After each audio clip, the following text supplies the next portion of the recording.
2019 বিশ্বকাপ, টন্টনের ছোট মাঠ, কিন্তু আমাদের সামনে লক্ষ্যটা ছিল আকাশচুম্বী 322 রান।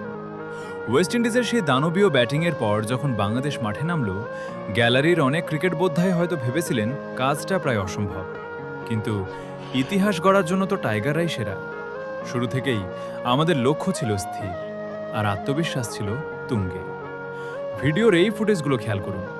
সাকিব আল হাসান ক্রিজে আসার পর থেকেই যেন মাঠের চিত্র বদলে যেতে শুরু করল। প্রতিটি শট ছিল আত্মবিশ্বাসে ভরপুর, কিন্তু মাঝপথে যখন মুশফিকুর রহিম বিদায় নিলেন, তখন পুরো গ্যালারি কিছুটা স্তব্ধ।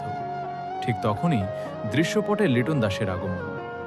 সাকিবের অভিজ্ঞতার সাথে লিটনের সেই নতুন তারুণ্য মিলে এক অনন্য রসায়ন তৈরি হলো। আর এই তো সেই মাহেন্দ্রক্ষণ। দেখুন ভিডিওতে সাকিব আল হাসান কিভাবে সেই কাঙ্ক্ষিত সেঞ্চুরিটি পূর্ণ করলেন। মাত্র 83 বলে এই সেঞ্চুরিটি ছিল তার ক্যারিয়ারের অন্যতম সেরা।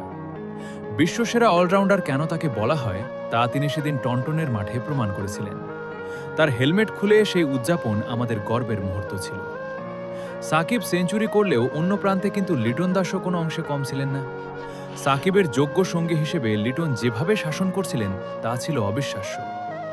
লিটনের সেই দুর্দান্ত হাফ সেঞ্চুরি পূরণ করার দৃশ্য, বিশেষ করে টানা 3 বলে 3 ছক্কার সেই স্মৃতি কি কোনো বাঙালি ভুলতে পারবে?